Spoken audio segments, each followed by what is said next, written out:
Take a look.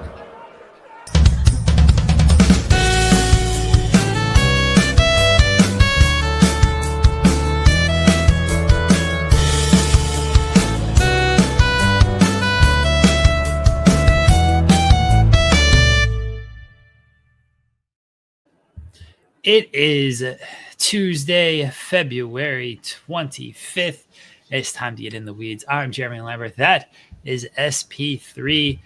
It is a lovely Tuesday morning wherever you are. Hope it's a lovely Tuesday morning wherever you are, whatever you're doing. How you doing today, SP3? I'm doing very, very well, Jeremy Lambert. It's a Tuesday. It's a beautiful day to be, alive. It's a beautiful day to be here in the weeds. And you know who else is in the weeds, Jeremy? Do you know who else is in the weeds? No. Our 2025 Coach of the Year, JJ Redick, because alone. Anyway, we're not talking about any basketball today. None whatsoever. None. LB says, I'll pay you money to talk about anything but wrestling. I mean, that's fair. Change the name of the show too. Guess you call it FMC or something. Just spitballing. I want a Raw review. I just watched SP3 on True Heel Heat. Well, fortunately, we're not here to just review Raw because we do have a guest at 10:30. Akira from MLW is scheduled to join us. So we're not going to just review Raw here today. SP3 is going blank there. I don't know what's happening. But guys, you can leave us a thumbs up on the video. That helps us out. Leave us a thumbs up. Send us a super chat like you just saw Vol B do. Subscribe to the channel. Tap the bell for notifications. Check out everything else we got going on the channel. In case you missed it yesterday, we cut up our interview with Donovan Dijak. That is up on the channel right now as a standalone interview. The great conversation with him. We squashed our beef that he didn't know we actually had. And today, in about 25 minutes or so, Akira from MLW is scheduled to join us. We talked to him not too long ago, but so hopefully we'll have new things to chat with him about. So should be very fun. All right, SP3, you guys see you got your Lakers jersey on. It's Luka against the Mavericks tonight. I bet on him to destroy his over, and I got money on him to go over 50 points. So I think he's going to kill the Mavericks tonight. I think he'll get over 30.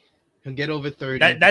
They set the over under at 30. So they're already expecting a big game from him. So I already took the over, but then I went over the over expecting a big game. He's gonna get over 30 tonight. It's the big revenge game, the Luka Revenge Series. Empire Strikes Back. And it's coming off the heels of the best game of the season for my Los Angeles Lakers, where we broke our 9-game losing streak against the Denver Nuggets. We only won twice against them in like the past 15 games. So I just had to wear my Laker jersey. I'm not going to give a sermon. Jeremy doesn't want me to do a sermon. He literally put in the description today, we're not going to be talking about basketball. So I just had to wear something that make me more comfortable, make me something that would make me feel a little bit better.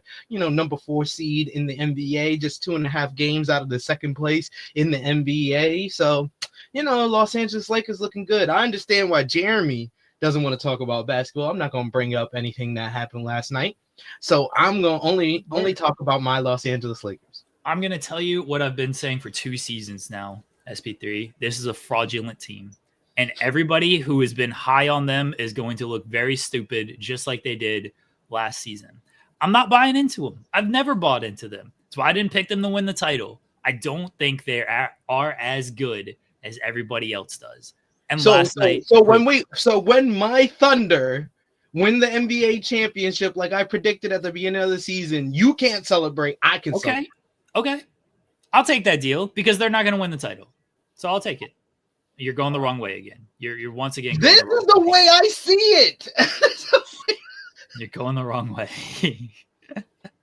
There you go. No, I'm going the wrong way. There we go. Yeah, look at me. Look at this guy. Well, because I was going the wrong way because I got confused. You are literally going the wrong way, and you don't think you are. I don't, because to how I see it, I don't know if you're. Do I need to do it how you think you're being correct? I'm gonna screenshot this. I know I'm gonna. You know what I'm gonna do? I'm gonna look it up on the YouTubes. I'm gonna watch us as I'm doing.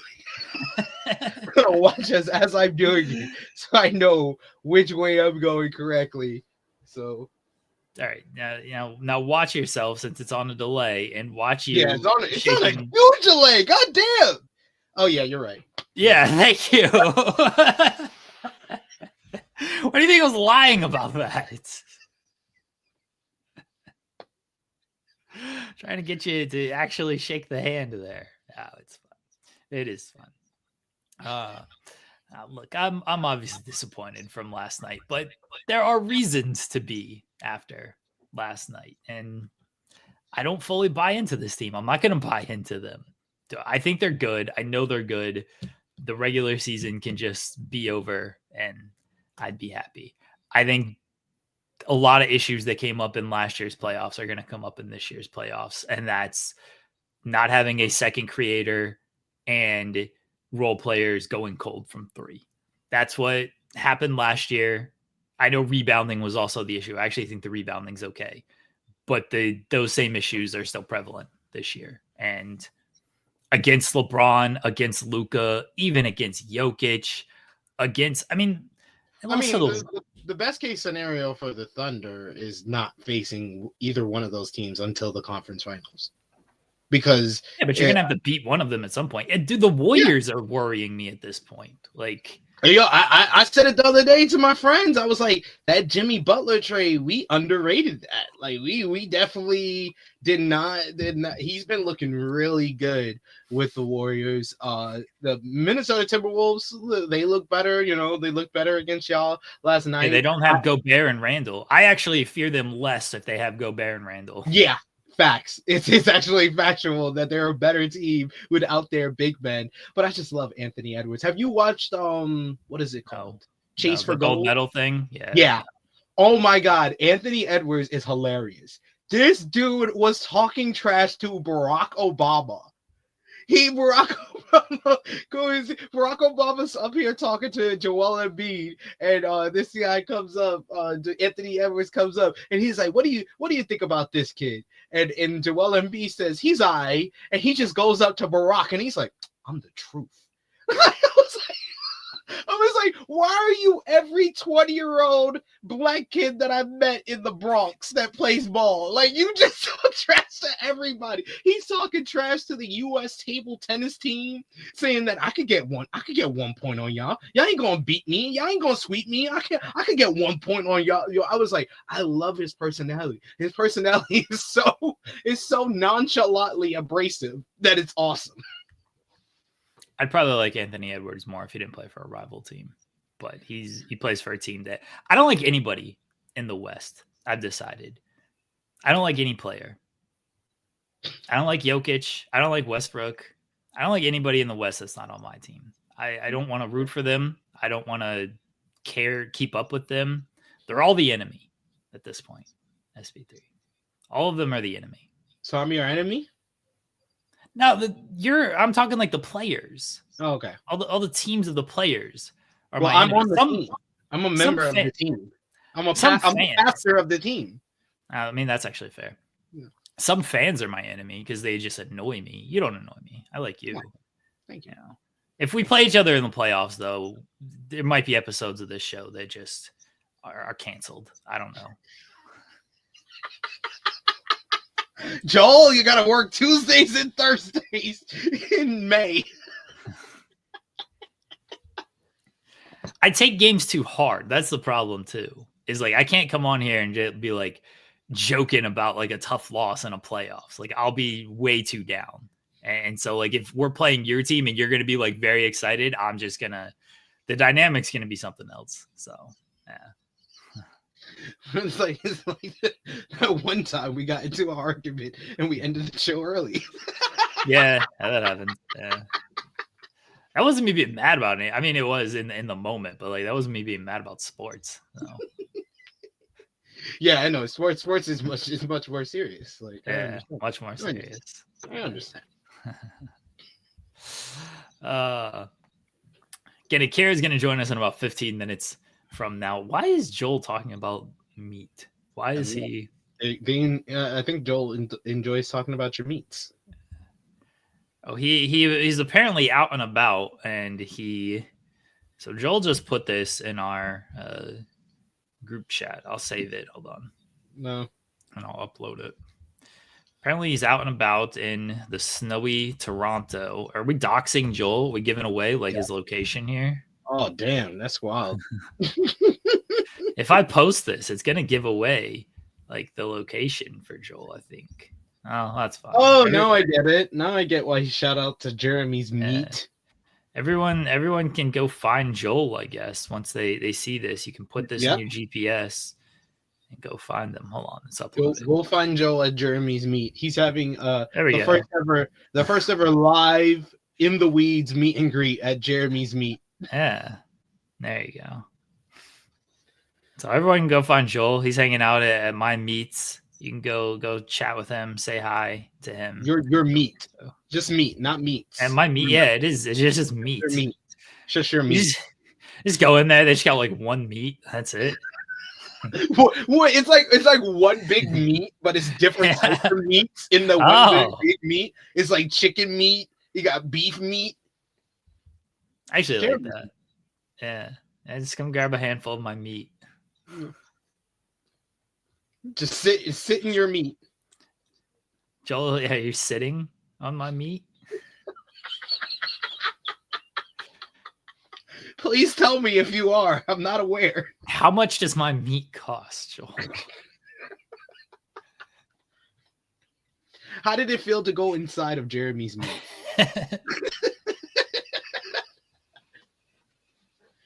Oh, man. But yes, we have a lot to discuss today. No, we don't. Who could possibly? We actually got a good episode of Monday Night Raw last night. Did we? Yes, because we had an all-time stinker of a SmackDown that he had to respond with at least a good episode of Monday Night Raw.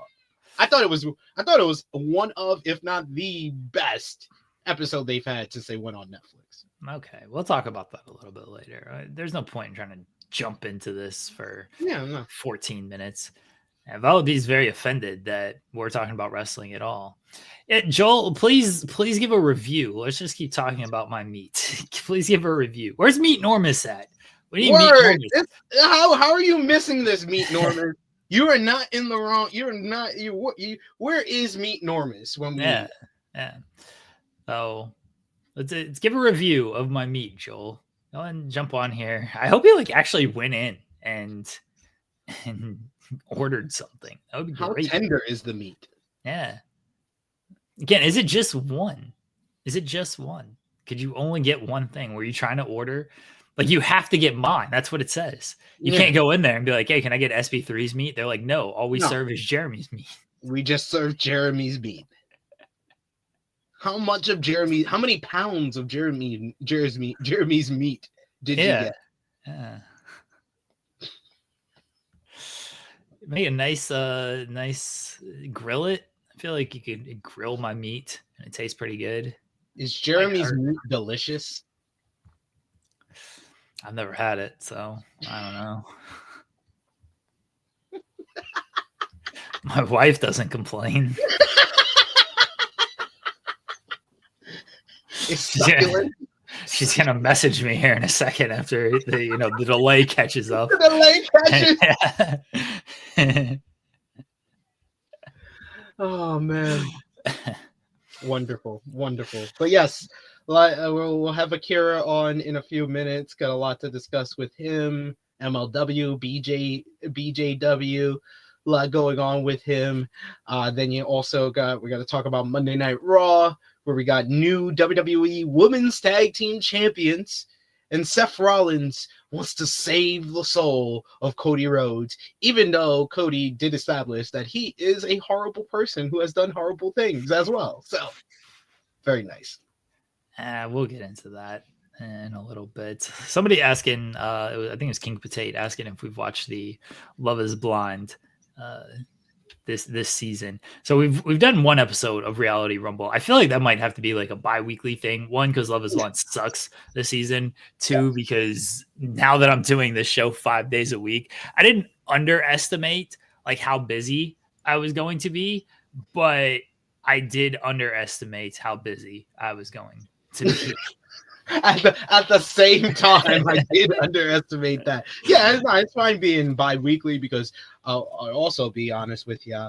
The challenge season hasn't been as good as many people thought it was going to be. It's been the same thing, and the issue is all these people from the flagship that are on this season. They have made this season so boring. It's just, let's throw in the weakest team. It's so and you tried to defend the friggin' John Day, and then he turns around and does back-to-back weeks of weak ass picks. For the first week, I felt I could defend it. I was like, yeah, first week, you don't want to make that move. You keep doing it by the third week, I can't defend it at that point. The first week, fine. When they literally say we're gonna beat them and give you the star, and you still don't pick them. Yeah. You don't have to do anything. You've won twice. You still don't have a way to the final. And you literally had your way there, gifted to you. And then you didn't even pick a team that's a threat to you. You picked a team that would never pick you. Love is Blind, on top of that, has been the most boring season. This might be the most boring reality television season I've ever watched. It's been awful. Like, absolutely it's sleep inducing. We have our group chat with us two and our pal Share Delaware, and all we do is just share a good one of like, it's just the same font, or it's the same people, just different fonts. It's white people in different fonts. Yeah, it's white people in different fonts. There's been about 10 minutes of drama the entire time, and it was in the last 10 minutes of the last episode. I'm like, oh, finally we have some drama. And then of course it's, well, new episode's not until Friday. It's like, oh, thanks. You've given me 7 episodes of nothing. And then finally in the last 10 minutes, you're going to finally get some drama in there. And it's like, now you got to wait a week. Like, no, Netflix, I should not have to wait a week for this. You have bullshitted me through 7 episodes so far. You got to at least give me the next one, so I can get a little bit of drama out of these first 2 weeks, because there's been nothing thus far. Absolutely nothing. I was really hoping that this next batch of episode was just it. Just finish it up. Yeah. Give us the rest of it. And then I went on Netflix for Raw last night, saw a big advertisement that the reunion isn't until March 10th. So I have 2 more batches of boring episodes left. Well, the timeline. Oh yeah, so I guess it's another batch of stuff. I guess that this next batch is going to be like, what's her name? I can't remember these people's names. Are you kidding me? Starts with an M, I assume, because everybody's name on this show starts with an M. Mason, Molly, Meg, Meredith, Mandy. There's some M out there, I'm sure. So what's her name that starts with an M, and then generic white guy 2? Like, they're going to have to meet each other's friends. Like, she's going to have to meet their friends who keep saying like, oh, you were in a relationship with this guy. David and Lauren, which is the only drama, because David won't basically, and we're out of the window. He won't shit or get off the pot. Like, it's obvious you don't want to get married to her because you're so upset that your friend of a friend of a friend of your cousin knows the person that she used to go out with. Yeah, it's so... It's like the little bit of drama that we get is so minute. Is so minute that if he was an adult male who had any type of confidence in himself that didn't have obvious insecurities, he would figure out that this is not a big deal. Yes, she was dating someone before she went into pause, but she picks you. She picks you over him. Why is this such a big deal? Why are we going through a whole episode of you going through freaking emotional trauma off of her dating someone that's a friend of a friend of a friend? It's like 6 degrees of separation. I don't care. She didn't even date the guy. She's just like, yeah, we just like hooked up a couple of times. That's it. And when they met her friend, her friends hated that dude. That was the best part, is when they met her friends. her friends wanted to murder that man. It's what is the big deal? Her friends were really like me. It felt like I was there. Her friends were speaking for me because it was like, you were making way too big of a deal about that. Yeah, her friends are like, we never hung out with him. We didn't talk to him. Like, if they were dating, we would have all hung out and we would have gone out and it would have been a thing. But no, this was just kind of casually hooking up, and that was the end of it. And the other drama is the dude who, or I get these names. I don't freaking know. Generic white guy number 3 is generic white guy number 3 and an M name. Sarah. Is it Sarah? Is her name? Yeah, Sarah is the girl who was all about activism and was mad that he didn't know about Black Lives Matter and stuff like that. Oh yeah. and well, this dude is now some TikTok girl is like, oh, I dated this man and he was very mean to me, and he's like, I don't know, this is like 10 years ago. I don't remember what the hell happened and why she's mad at me. I think I ghosted her like 4 years ago. I don't know. Yeah. And she's very confused by this. She's like, what do you mean? You just ghosted her. How can you not remember anything? Like, I don't know. I don't remember the people I was talking to like 4 years ago. If I talked to them like once or twice, I don't remember those names. What are you supposed to do? So that's the only drama, is some TikTok girl and friends who suck.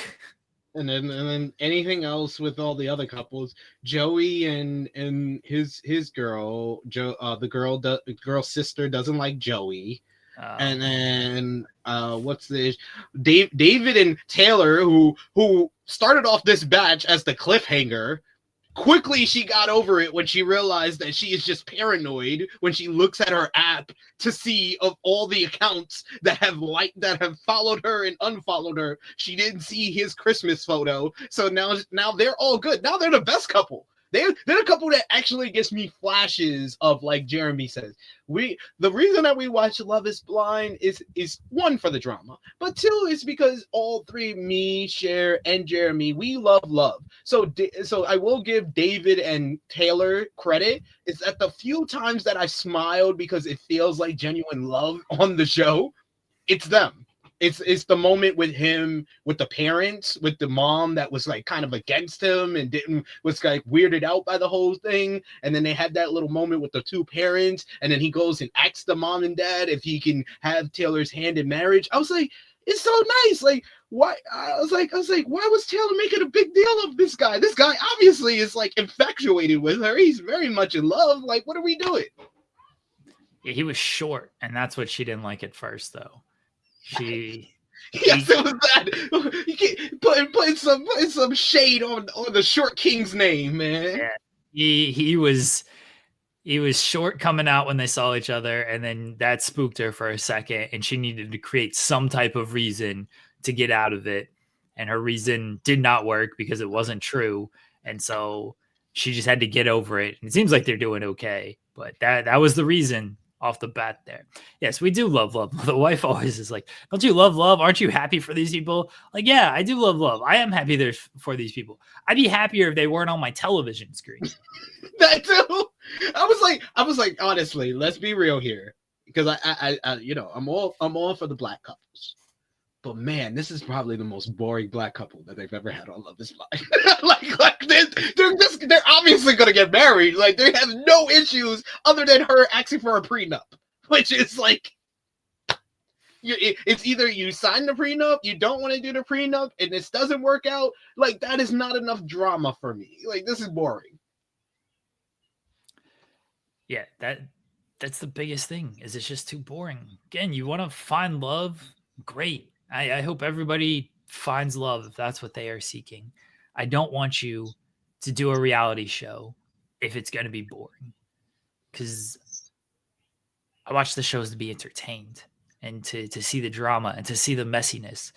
If I wanted just like happy couple life, no, I assume I could watch SP3 and his soon to be, hopefully, his missus. We'll call it missus. Like, if I wanted happy couple life, you put the camera on me and my wife. Exactly. The kids will bring the drama, but exactly. Just our life, like It's very peaceful. It's very happy. There's nothing going on. We would make for boring reality television. Our day-to-day life. Facts. Nobody wants that. I don't want to watch that. I need the messiness. Well, all the drama would just be from Harlem for me. Yeah, you throw the kids in there, and then it gets completely out of control. Gets a little out of hand there, Yeah, but yeah, if I want to see a boring couple, I would just put a camera on myself. Yeah, boring. That we are not on reality television. You should at least be entertaining if you're going to be on reality television, or have some type of drama, or at least have some type of personality that is like different from everything else. Like the last couple of seasons of Love is Blind were like peak reality television. The last 2 seasons were like peak reality television, and then you get this crap. Yeah. Well, it's been a boring Love is Blind season, everybody. That's our recap and review. Hopefully this next batch of episodes, which unlike Traitors, which is the best reality show. Look, Traitors is great. How the hell are they letting Danielle get away with all of this? Because we need to put some respect on Danielle Reyes's name. No, I literally had to put up in our chat on Friday morning when I watched it. I was like, I had to put I ignored it because I hadn't watched the episode yet, so I skipped right past it. You should watch Traitors King Potato 100%. King Potato, yeah, it's a great show. It's a great show. But Danielle Reyes, I was not familiar with your game. I gotta apologize. I was counting you out the whole season. You were the messiest and the most obvious of the traitors the whole season. Multiple people have been like, oh man, yeah, she has suspicion. She has all this on her and stuff like that. And the fact that she was able to talk her way out and outperform Caroline at the round table. Carolyn was not ready. Carolyn tried to act like she was ready, but she was not ready for Danielle Reyes. And the fact that Carolyn and all of the haters for Danielle and all the supporters for Carolyn are on social media trying to badmouth Danielle after that performance at the round table, how dare you? I'm not a fan of Danielle, but that is preposterous that you are watching that show and you are not putting some respect on Danielle Reyes's name. She got these people convinced. She got the worst reality television competition player ever, Chriselle, on podcast being like, oh, we're gonna go to the reunion and we're gonna bring up you know what she did? You know what horrible crime she did? She swore on her grandkids that she wasn't a traitor. And I watched that. I watched that, and the podcast host were gonna react like, oh my God, she really? I'm like, you do realize that you're the dumbass in this situation, right? Like, why would you even admit that? Like, why would you even admit that she swore on her grandkids' life and you believed her? She didn't have her hand on the Bible. She wasn't up in a courtroom. Like, what are we doing?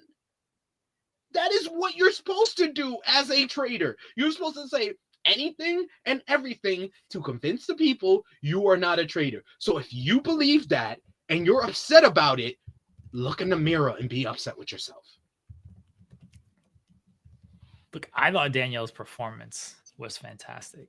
She completely outmaneuvered Carolyn at the round table and just all throughout the game, because you knew they were going to turn on each other at some point fairly quickly. It had been building ever since. I mean, even when Boston Rob was still there, it's been building between them two.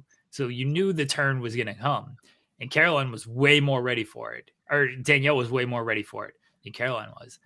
I just don't know how these other people can't see through all of this stuff. Maybe it's because, we're watching from this perspective. We're not in the game, but Danielle's been making sloppy moves this entire time. And it's like, how have y'all not figured her out yet? And now, of course, they're finally starting to go along with figured out a little bit, because they're like basically the same way of Boston Rob and Bob the Drag Queen. It was, look how hard they went at each other, and look who were the traitors. Look how hard they went at each other. We found one was a traitor. Why isn't the other one a traitor as well? But now Danielle's going to get the recruitment going on and see how that goes. I don't know if recruiting Brittany is actually the best move. I honestly, when she did that, I was like, you just lost the game. Yeah. See, I don't think she's... That was the dumbest move ever. That's the most obvious thing to do if you're Danielle, but it's the dumbest thing to do as well, because you should have picked one of the people that is catching on to stuff like Gabby or Dylan. Gabby or Dylan wants to move for her, and she picked Brittany because she's friends with Brittany, and she wants to have a traitor she can trust in there. But all Brittany's going to do is probably throw her to the wolves, and then she'll be the winner. I question that. I don't think Danielle's actually played that great of a game. I really don't. No. That's why I'm literally only praising her for her performance at the round table and how she set up everything at the round table. Like everything with the chess game challenge. I like that chess game challenge. Especially with Pravity and Kate coming back and them peeping that Dylan is Peter the pilot from season 2. That was great. I didn't want to watch, like I watched it, but I didn't want to pay too much attention to the game because I was worried they would spoil something from season 1 and 2 for me. So I was kind of like half checking in on the game. I saw the setup that Carolyn made of, or that Danielle made of like, oh yeah, I'm going to get her basically throw herself in there as some of the options. So that way at the round table, if I need to turn on her, I can use this as evidence against her, which was great maneuvering. Yeah, by Danielle. She was like, you've been Forrest Gumping it this whole time. You've been playing dumb. That's Traitors, everybody. Everybody should watch Traitors. Boris Sang reviewed Temptation Island. When it comes on Netflix, the new season for the US version, which is like March 17th, I believe, we will 100% talk about Temptation Island. The Spanish version of Temptation Island, I can't find any way to like. It's wild. I've seen the clips. Yeah, I've seen clips. Yeah, I've seen all the clips. The clips are definitely going around. But I don't know how to watch like the actual show otherwise. No. All right. Hopefully Akira will join us here shortly. Until then, we will get into other stuff because I don't want to fully just delay things and then Akira doesn't join up and then we talked almost no wrestling, which would be preferable anyway. Before we get into some stuff from Monday Night Raw, one thing we should mention. Louis saying use a VPN. Yeah, that's the thing. It's not. I assume it's subtitled, but it's not like dubbed, or is it not even subtitled? Like if it's not subtitled, then I really won't know what's going on. I just have to go based on actions, and you can tell enough of what's going on based on actions on that show. But I would prefer to know a little bit of the dialogue on there. I can't do the dubbed ones. The dub ones is just too weird for me. Yeah. The wife doesn't like the dub stuff. I don't mind it. Like it's not terrible, but it's also I would just much prefer. It says Louis says it's not even subtitled. Well, there you go. Yeah, I wouldn't be able to understand it enough. All right. So before we kind of dive into Raw a little bit, let's talk about Carmella, because we didn't cover this on the show yesterday. So on February 21st, Fightful Select and Mash J of PWN reported Carmella's contract with WWE had expired. She was moved to the alumni section on February 22nd, basically signifying her time with the company was done. On her Instagram stories last night, she gave everybody an update, said she hadn't been feeling well over the last week, and then mentioned that some news broke last week that I wanted to let you all know. I've seen your texts and tweets and messages and DMs, and you guys are just the best. I'm so grateful for you and everything that you've been saying about Carmella and my career, and I'm so blessed. I know there's a lot of questions and uncertainty around everything. I will be going on a podcast later this week, answering some of those questions and telling my side because I have a lot to say about the situation. Can confirm Carmella will not be on this podcast later in the week. Don't know what podcast she's going to do. She will not be on In the Weeds later this week. Unless something changes. You never know. We might be able to pull a rabbit out of our hat. But for right now, Carmella will not be joining the show later this week to talk about her career. So Carmella's been out of action since March 2023. So for 2 years now. She had returned very briefly in March after being sidelined since 2022. And then she had a child in November of 2023. And there was a lot of complications with her health after delivery. She mentioned she had like drop foot, and she'd been going to doctors and experts and everything, just trying to figure out what was wrong, how she could get better, how she could get in the ring. But there was no real update of when she might return to the ring. So we don't know if or when she is going to return to the ring out of everything. She always sounded optimistic if she wanted to. She was hoping to. That's why she continued to try to find solutions to what was going on. But I don't know if or when she is going to return to the ring. So that's kind of the update on Carmella. My thoughts on it are, if they didn't renew her contract during all this health stuff, I think that's bullshit and kind of lame. I understand it, and I hope that doesn't come off the wrong way. It was like, I do understand it, because in their mind, they are probably thinking, well, she's not wrestling for us. Why are we going to pay her to basically, she's been at home for the last 2 years. Why are we going to continue to pay her when we don't know if she's going to return, when she's going to return? And we've already paid her for 2 years when she hasn't been wrestling. I still think that's very lame, because you're making enough money to where if you want to just sign her to like a 1-year deal, and she has to take some type of cut because she isn't wrestling, do that. Whatever you got to do, I don't care. But based on everything she's given to the company, all of her, everything she's done for the company, I still think there's a role for Carmella as some type of ambassador or something. Like you can find something for her to do. Now, maybe she doesn't want to be on television. Maybe I don't know what those conversations are like. I don't know if she wants to be on television at all if she can't wrestle. But I do think there could be a role elsewhere for her in the company to do some media stuff, if, again, that's what she wants to do. I just think it's pretty lame if, we're just, sorry you're going through all of this. Good luck. We're no longer paying you. I don't know. What are your thoughts, SP3? Yeah, it's this interesting scenario here because, like you said, she was paid basically maternity leave over the last 2 years. Well, she dealt with, having her first child. Then she had the drop foot injury, kept her out a little bit longer than probably she expected. I think that it's a nuanced conversation, because you can get where business wise the company is like, hey, you're not wrestling. We can't use you in that capacity. We don't have another role that we want to use you in. We have all the roles that we can use you in, but we don't have any other roles that we want to use you in. So we're gonna have to let you go.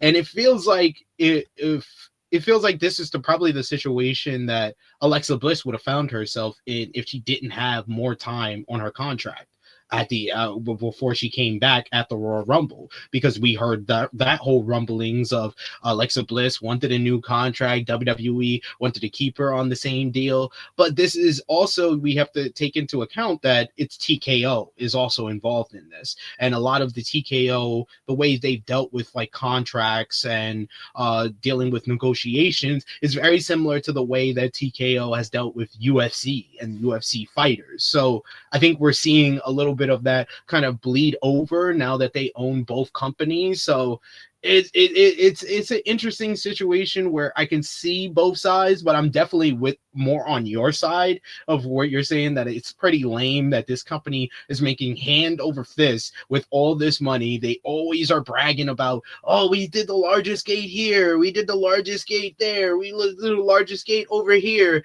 and you would let someone go who contributed a lot to the company and can be a contributor in some form or fashion, even if she is injured. injured, she can be used as an ambassador. She can be used maybe even on screen. If she does want to be on screen, she can be used as a general manager or a manager for somebody or in a group and be the mouthpiece because she's such a good talker and such a good character. Or if you wanted to use her in like one of your other digital exclusive ways that you want to use her. If she doesn't want to be on camera, like you said, doing media, promoting the company. There's so many different facets of WWE that people are like kind of don't pay too much attention to. So they need to basically go like, hey, we can't use you in this capacity, or you don't want to be used in this capacity. Let's use you in another way and keep these people on. But they're kind of at this big multi-billion-dollar company now with TKO owning both UFC and WWE that I understand where they're just like, we have no use for her. She's not a wrestler, so we got to let her go.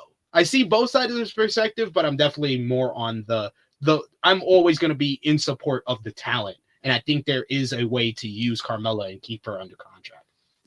And for all we know, she didn't want to be used in that way. She didn't want to be an on-screen talent. Maybe she didn't want to do stuff behind the scenes and be an ambassador. She has her own brands. She has her wine brand. She has another brand where and I forget the name of it. I'll look it up so I can properly promote. It's called snatch.co, and it is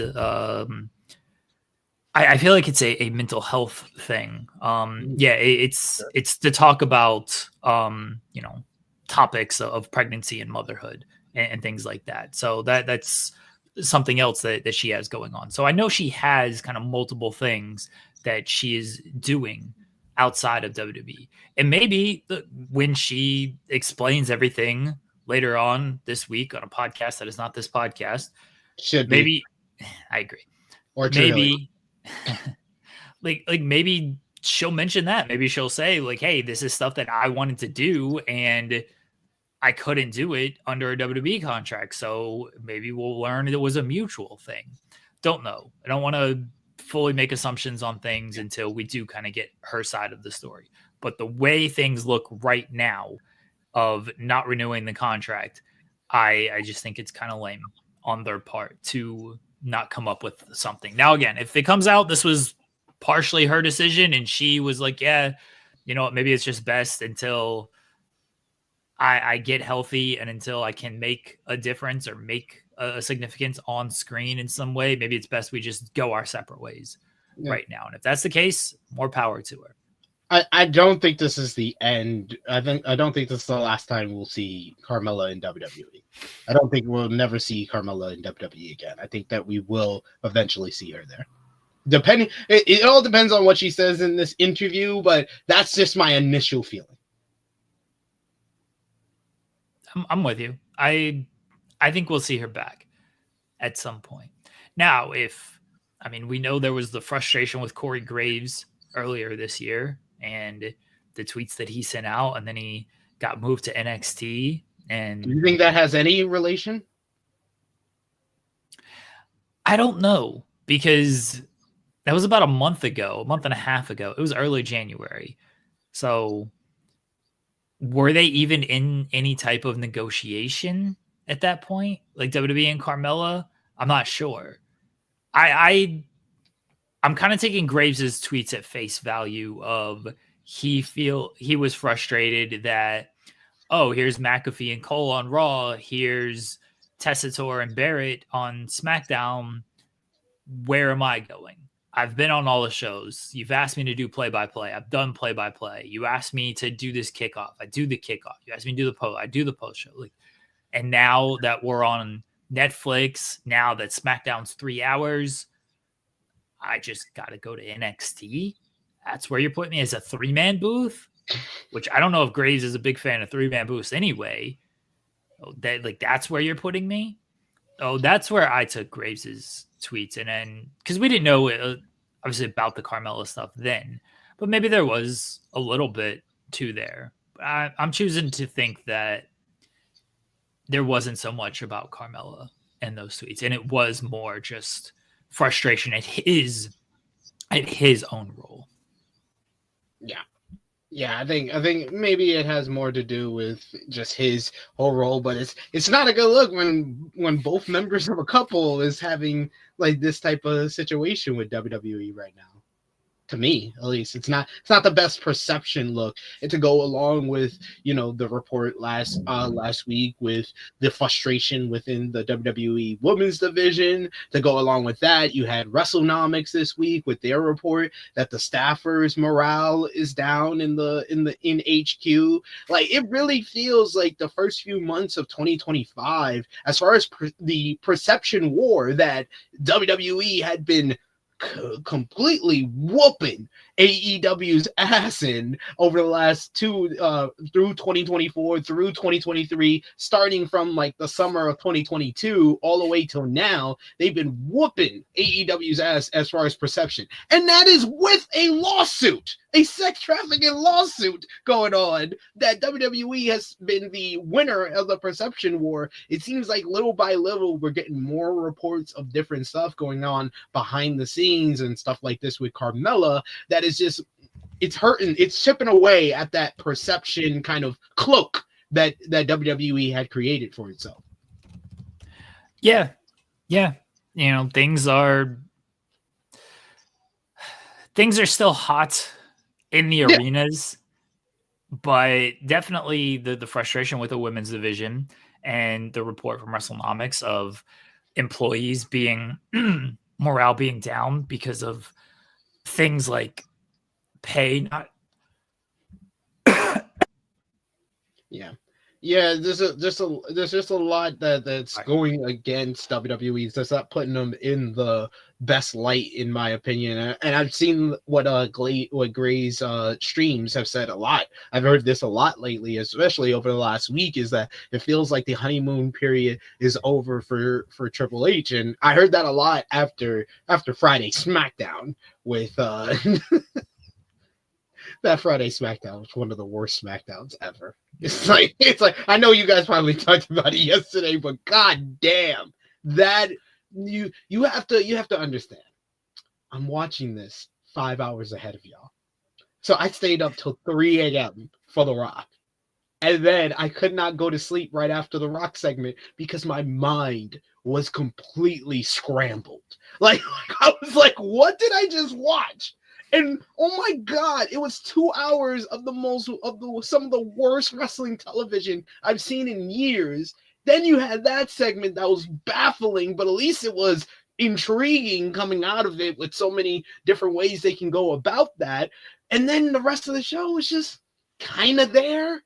And it's just like, wow, yeah, I've been saying it for months. I've said it on here, said it on whatever platform I've been on. I haven't been that enthused with Triple H's booking. Feel like a lot of his booking is boring, but then he put together one of the worst television shows in quite some time, if any promotion, probably up there with like NWA television, that SmackDown on Friday.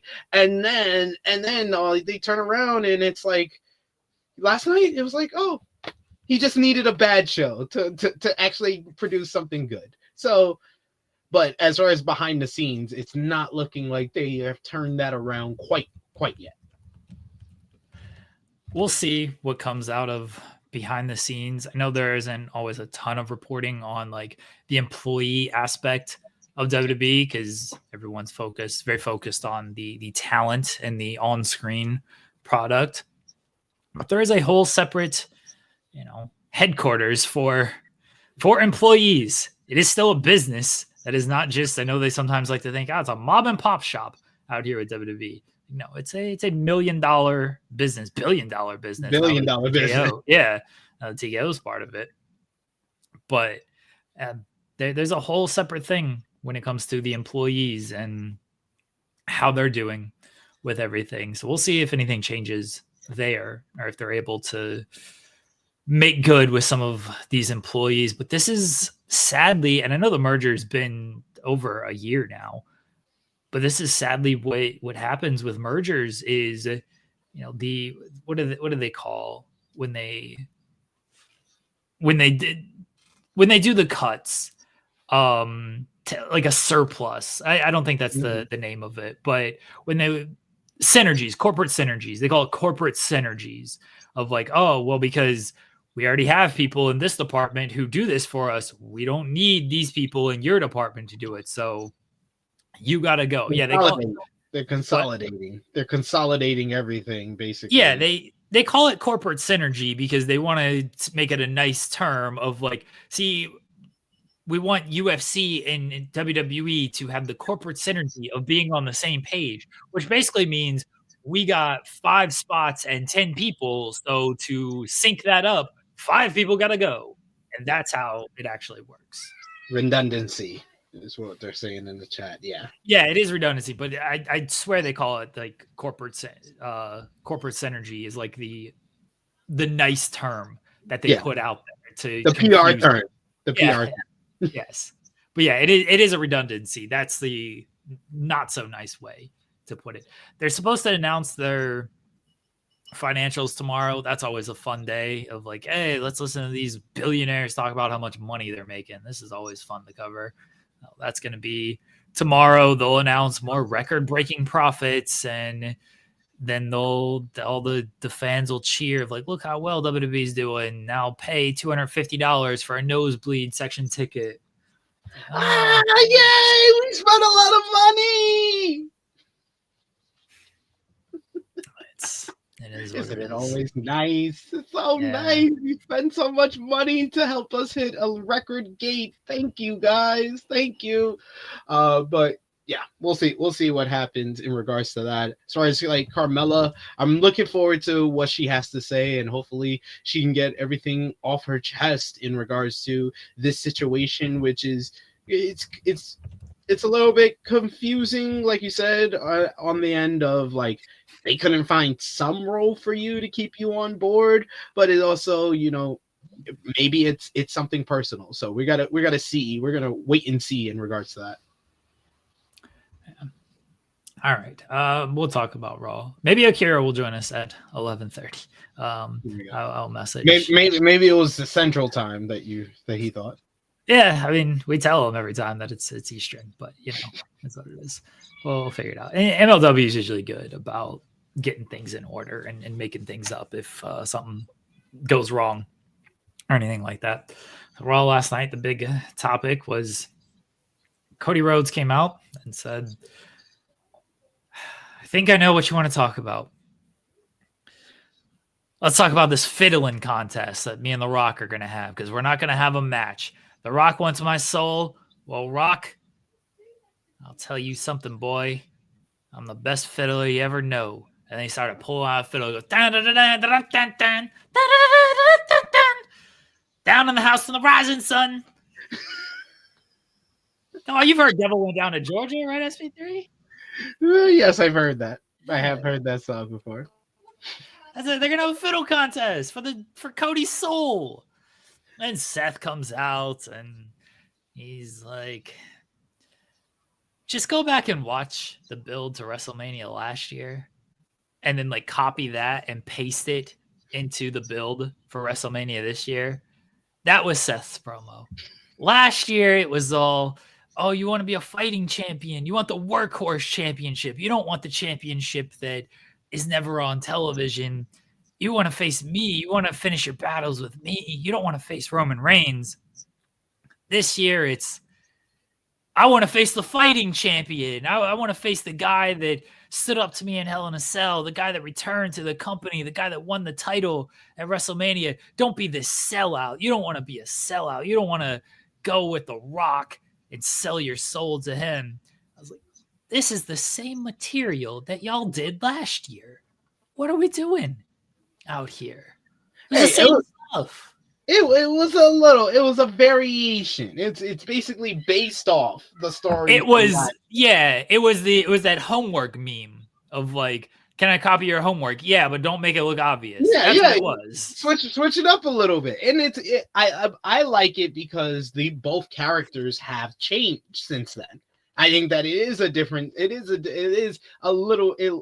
enough that it was I thought it was an excellent promo exchange between the two men, because I love the fact that Cody, came back at Seth. Like, Who are you to be telling me all of this? Aren't you the guy that turned on the Shield, that put the chair in the back of the Shield, and that's the whole reason that Roman became the manipulator and gaslighter that you hate him for? It's because of you. And aren't you the one who shook my hand after I beat you in Hell in a Cell with one arm? And then you turn around and you hit me in the back with a sledgehammer? I never really got revenge for that. Like, aren't you with the Authority ran me out of this company because of their awful booking decisions? And I'm sorry, that wasn't on screen. But because of their awful manipulating and stuff like that. So, yeah, I like Cody coming back at Seth, and I like Seth being like, don't make me hate you, Cody. Don't make me hate you like I hate Roman Reigns and CM Punk. And it's basically, you see that Seth, and we don't really know what was the point that really changed Seth, but Seth has changed as a character. Cody saying, oh, Seth, you were the MVP of WrestleMania. I disagree. I think that Seth looked like a big freaking loser all WrestleMania weekend. That's all fine and dandy that he came back from the knee surgery. I know in real life, he's talking about that Seth was the MVP because he came back from the knee surgery, main evented one night. He was in the opener the next night, and then was part of that main event with basically Roman choosing revenge on Seth over retaining his title and costing him his over 1,300-day reign. That's all fine and dandy. He was the MVP to make Cody win the title. He also was a big fat loser because he lost on night one. Then he turned around, lost in night two in like what, 6 minutes, a 6-minute match, a great 6-minute match, a great 10-minute match. I think it's like 11 minutes or something like that. Great 10-minute matchup, but he lost. He lost his title. And then it wasn't really about him with everything that happened after that with CM Punk, Drew McIntyre, and Damian Priest. Then he tried to get involved in the main event, coming up with his little Shield outfit, got immediately punched in the face as soon as he got to the ring, got plastered with a steel chair. He did absolutely nothing but just be there and be a symbol of the hatred that Roman had for him with his Shield outfit and everything. So Seth was a loser to me at WrestleMania last year. No matter how many times they want to tell me he was the MVP and people giving him Wrestler of the Year and stuff, Seth was barely around last year. What are y'all talking about? But I like the fact that his whole hatred is still there for Roman Reigns, and his hatred for CM Punk has made him into someone who is basically like one bad day away from snapping at any point, like he did at the Royal Rumble when he completely demolished Roman Reigns' head with that first curb stomp before stomping his head into the steel steps. And we're also seeing kind of a similar pathway for Cody through the Kevin Owens rivalry and the fact that he's had so many friends turn their back on him and stab him in the back. And now he has another friend in CM Punk who said he wants to stab him in the front. He's got one of the greatest world champions of all time coming for number 17. He's got The Rock asking for his soul, trying to take his soul and everything like that. He got kicked in the face by one of his other friends and Sami Zayn. Like, it's all of this. I think it makes for a very compelling Cody Rhodes character. And I like the fact that despite how baffling that Rock and Cody segment was, it really feels like we're finally in WrestleMania season. It feels like The Rock's return finally woke Triple H up, and now the train finally came into the tracks, and we're on the road to WrestleMania after like a month of some boring stuff that made me be like, why is WrestleMania not here yet? Did The Rock's return need to happen for that spark, though? Like, could they have done something similar without The Rock needing Cody's soul? Yes, they could have, but they weren't. They just weren't doing anything to make you feel like you were in WrestleMania season.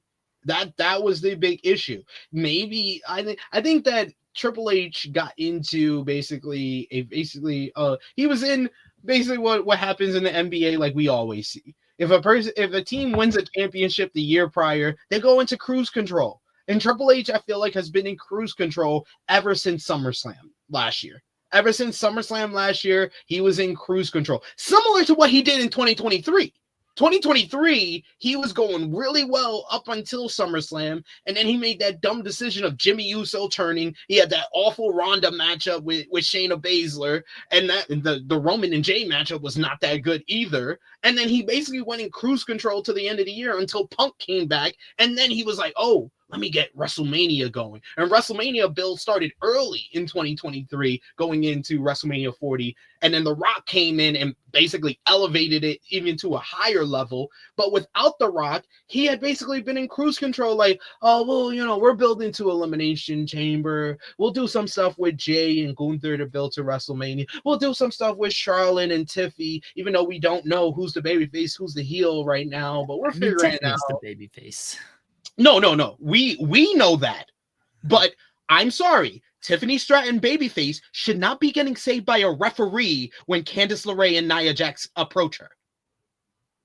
Because I caught that. I feel like I'm the only one who's making a big deal of it, but that is not a babyface. Since Tiffany Stratton backing away from Candice LeRae and Nia Jax and making the referee save her from the two heels about to beat her up, that's not a babyface character. They still have not figured out how babyface Tiffy is. When the bell rings, Tiffy knows how to work as a babyface. We've seen it with the high-flying moves, despite when Nia Jax and Candice LeRae don't decide to catch her on a moonsault. She knows how to have an exciting in-ring style that makes her a babyface. But the booking of her character has not caught up to her in-ring work. Fair. The problem with the with Tiffany Stratton and Charlotte and the babyface and the heel is that Charlotte is an ineffective heel. I don't know if she has great heat right now. Maybe it's just me. But man, that commentary on Friday made me not interested in the match at all. When she's trying to talk with Tessitore and Barrett, I'm just like, does she know she can like speak? Does she know her mic is on and she can like banter and say something? It was just, I'm the queen. I'm the 15-time champion. All right. I was like, you are doing nothing to get me excited for this. Yeah. It literally felt like she was getting fed lines through commentary, through the headset. Yeah, I don't know what was going on, but it was very weird of just how little she was giving. And I just love that we got all these reports. Charlotte Flair is going to be a new character. I mean, she's going to be the top girl. It's the same thing. It's the same character. The only different Charlotte Flair character that we ever got was back in what? I think it was like 2021 when she was dressing up like Disney villains. That was the only different Charlotte Flair character that we've gotten in a decade.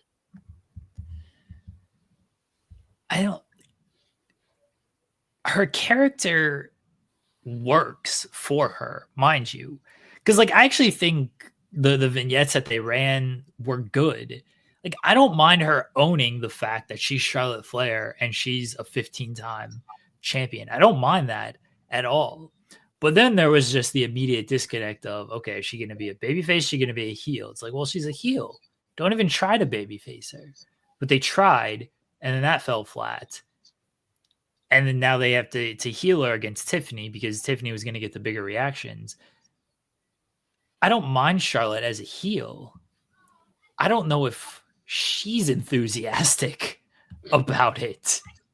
Like, I think she's great as a heel typically, but it just feels like she's not even enthusiastic about playing this character. And that's coming across on television.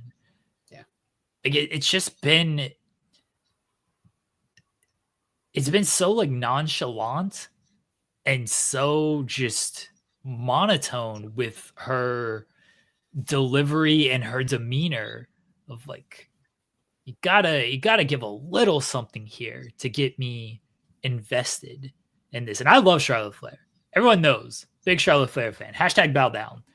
But I like lean into the fact that you are the queen instead of just this dry delivery of nothing. It's like, oh man. Oh, yeah. It wasn't great. It wasn't great on Friday. Yeah, that wasn't great, but I did very much enjoy the Monday Night Raw show last night. Like I said, I thought Seth and Cody, that was a compelling segment. I thought that it played up Cody's decision very well, even though I think some people are still confused on what his decision is supposed to be, even though it's quite obvious to me he's gonna say no. I mean, I don't know. because all the Rock said, all the Rock offered him is to work on his SEO and his digital platform and his digital awareness. Like he's like, you have 1 million followers on Twitter. I have 500 million. Yeah, he's gonna get the American Nightmare brand out there. I like how Cody forgot he had a brother last night. Yo, for real? I was like, you kind of have a famous big brother. You're kind of like, you saying sister, the mother, Brandy, Liberty, your nephews, father, the Nightmare Factory. I guess that counts for Dustin, maybe. I don't know. QT Marshall, you shouting out everybody but your brother. What type of brother are you? Oh, The Rock offered to be his brother, and Cody was like, "Oh shit, you want to be my brother? Guess I don't need another. I never had one." Yeah, just completely forgot about Dustin. I was laughing at that.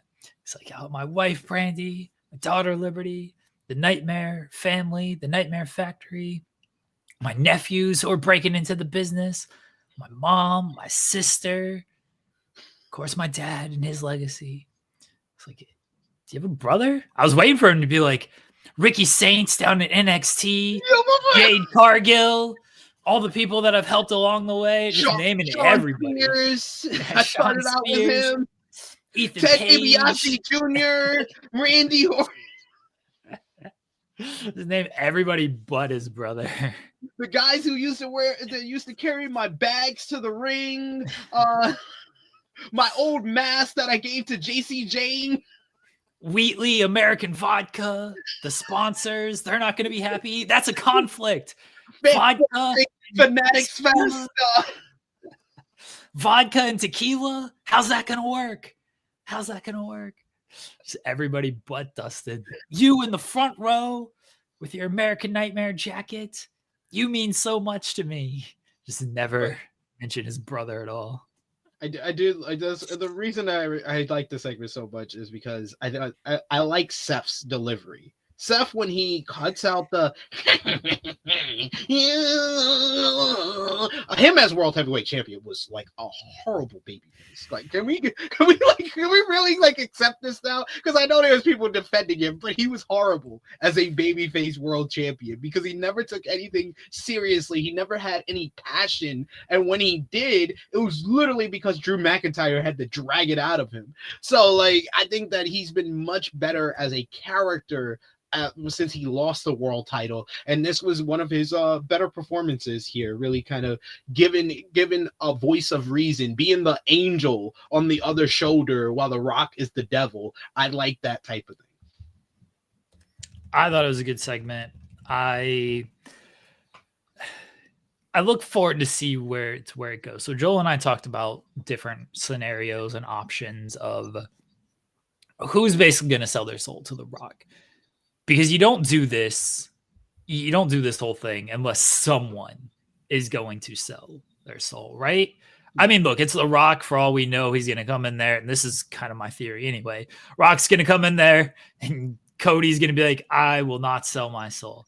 And Rock's going to be like, all right, big mistake. And then Rock's going to leave for 8 months, and then maybe they'll follow up on it at Bad Blood 2025 when The Rock goes 2, and then the third slash. That's it. So maybe they don't have a plan coming out of all of this because The Rock's going to do what he's going to do, and he's going to blow up things anyway. I think the Rock's champion story is going to culminate with one or two people becoming the Rock's champion. It has to either be CM Punk or John Cena. The Rock just tweeted, "Thanks for watching the show. We have some disruptive moves coming up, so tune in. Love playing this audacious, unpredictable character known as the final boss. Why does he keep talking like he is Dwayne Johnson? Dwayne Johnson just playing a character. I hate that they do that. I talked about it yesterday. I hated that press conference. I hated that press conference so much. That was not The Rock. That was Dwayne explaining The Rock final boss character. Like, why are you just telling people this is all a show? Why? Why are you just outright saying, "Hey guys, it's all for show. I'm just playing a character. Please go support Moana 2. Please go support Black Adam. Thanks for $1 billion for that movie, by the way." Yeah. It's all characters. Our moms are best friends in real life. They get together for solitaire club every Thursday. They watch Golden Girls together. Bingo night at Mama Rhodes' house every single Friday night. They're watching SmackDown. They're throwing back the Terramana with the girls at the bingo hall. Like, stop. Give us some suspension of disbelief here. It's friggin' Rock. You should know how this works. It's in your blood. Wrestling's in your blood. You tell us this every time you're on screen. You know what? You have to know this how it works. You know what they should have done to make this all make just an inkling of sense? And I know this is all on the fly. This is all being booked on the fly. But if you could retroactively make this all make sense, I think that if we would have saw Rock and Cody become friends on camera, some of this would make a lot more sense. Like if they would have had Rock come back at Bad Blood, and instead, you know, the moment where I think the Bloodline are jumping Cody and Roman and Jimmy are outside the ring and Jimmy wants to go help him. He's trying to talk Roman into helping him. And then they eventually go in there to help him. I wish Roman said no. And then The Rock came out and he made the save for Cody. And then you close the show with Rock, and then Roman can come in and try to back up the Rock. The Rock, he could say he's backing up the Rock instead of Cody, and they take out the Bloodline like that. That would have made more sense, because then we're seeing Rock basically make a save for Cody. They are now friends. We've somewhat resolved their issue from WrestleMania, but it's the fact that we never saw that side of this. So that's why the whole promo on the Netflix premiere came all so weird, and it just felt like The Rock was nuking any idea of him having a WrestleMania 41 matchup, which in fact he did confirm that that's what he did on January 6th, because then he did this segment where he says it's not going to lead to a match. It doesn't have to lead to a match. I thought that they could have saved this on Friday when they did the whole promo. You know, Rock posted on social media, he had the Rolex of, oh, this was the gift Cody. Again, more of just like, hey guys, let's peel back the curtain. Cody got us all Rolexes before we were going to go out there and kick the shit out of each other.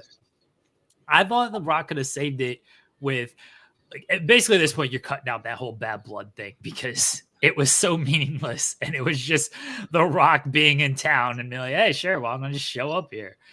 I'm basically cutting that from existence because they've cut it from existence too. Yeah. I thought they could have saved it. They could have made sense on Friday in some way of, you tried to give me this Rolex before WrestleMania. I didn't want that Rolex before. I was about to go whoop your ass at WrestleMania. Were you trying to give me this Rolex? No. Was the Rolex what he handed to Cody on the Raw? So this is what I was gonna say. Of like, yeah, he potentially handed that back, but then, you know, before SmackDown, he showed that he still had it. So yeah. Maybe the Rolex wasn't what he handed him back. Like, we still don't know that. There were so many elements of this story that we don't know the answer for.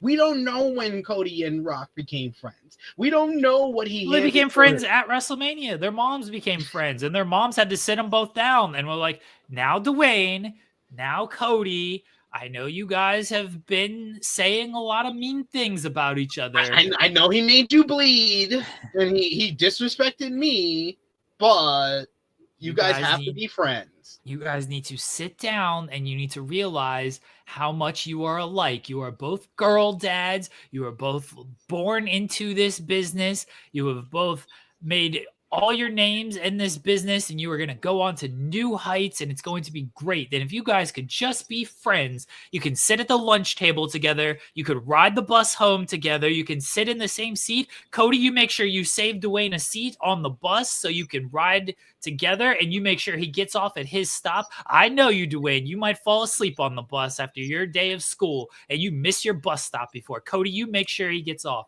at the right stop. Okay, boys, you just be friends now. Shake. We will both make sure we have some Terramana and some Wheatleys waiting for you at home. Yes, they just nuked everything we saw on screen. And the way they nuked everything they saw on screen was to tell you that what you see on screen is all just a giant show. Yeah, it's all just a show.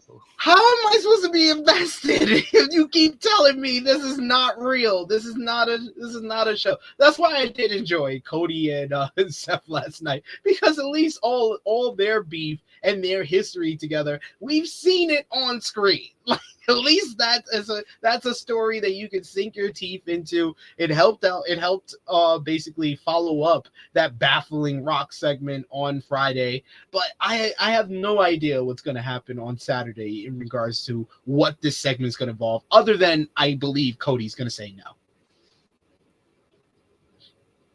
I think Cody's going to say no as well, because there are so many other options who could do the whole sell your soul. If you had to pick who it's going to be, who's your pick? John Cena. Hollywood two-man power trip. Cena and Rock coming from Hollywood, being narcissistic egomaniacs trying to take over WWE, and then all these baby faces that they've built up going against them. That just works for me.